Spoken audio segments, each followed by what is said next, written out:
Angibingelele isaqhubeka ngayo imali yaphuphuma beyingaphelelanga. Mangabe noma uthunyelwa ufanele ube nama-R10 angu-3 ezizokulayela ukuthi wayenze kanjani la ma-R10 angu-3. Mangabe usuthola imali yaphuphuma wakho, siyakulungisela sikutshele ukuthi usebenzise kanjani. Imali yaphuphuma utholakala ku-Dlozikhulu 0832066954. Bese kubuya-ke umasheshisa nayo sekhona umasheshisa wemali sesimlungisile, sekhona-ke naye nayo futhi uhamba uqala ngo-2.5 ulokhu siya phezulu. Omasheshisa ka-3 days yongu-2.5 bese kusithi overnight yena ungu-4.5 umasheshisa. Ngaxhumana noDlozikhulu ku-0832066954. Ingakho-ke bantu bakithi kufanele sizwisise isintu ukubana sihamba kanjani. Isintu siyahlonishwa, isintu sidinga nawe uzinikele. Isintu asidingeli ukubana sisebenzele isisu, sebenzela ikusasa, ulungise ikusasa lakho.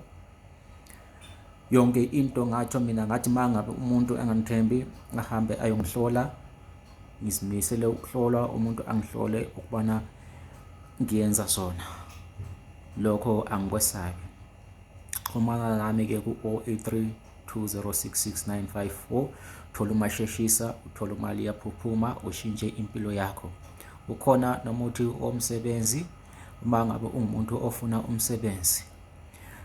Ukhona umuthi omsebenzi, umuthi omsebenzi ungu-800 mhlobo wami.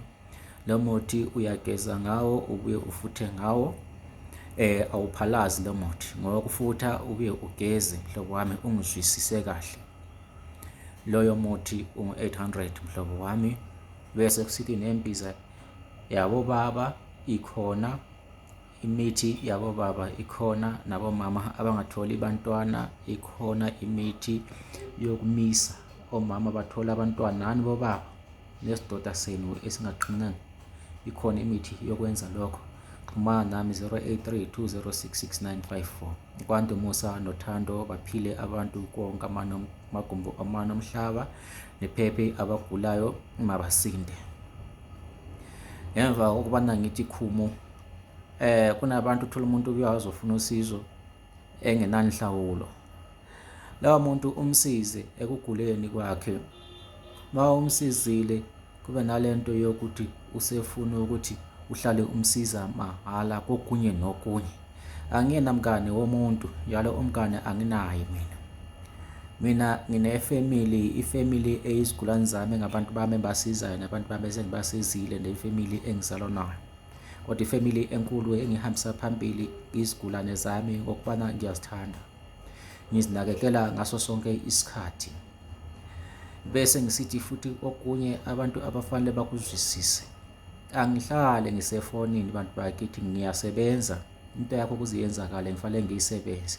So nokucabanga ukuthi ngihlala ngisefonini, angisebenzi ngefoni. Ifoni ngiyoku receive ama-message, ifoni ngiyokuxhumana, ifoni ngiyokukhuluma mangabe sengiqeda umsebenzi wakho noma sengikulayela ukuthi kumele uyenze kanjani. Noma ngabe usudlanda izinto zakho esengizenzile oshiye uzona ngikwenzela zona lapha ekhaya, ngikulayela ukuthi hayi wozothatha izinto zakho.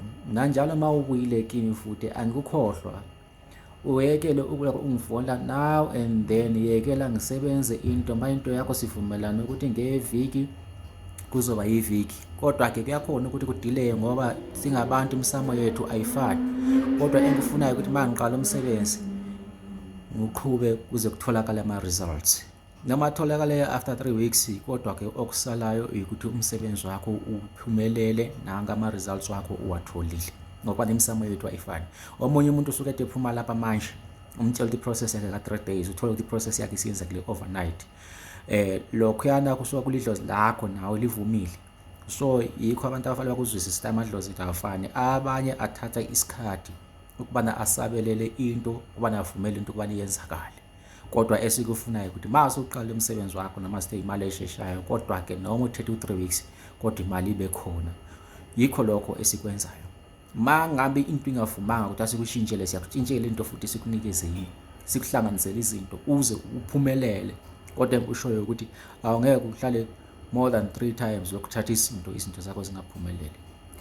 Ngumuntu onesineke, umuntu okwazi ukusebenza nabantu, umuntu okwazi ukuhlonipha umuntu, ukuthi idlozi lakhe lifunani nelami lifunani, lifuna ngimenzeleni.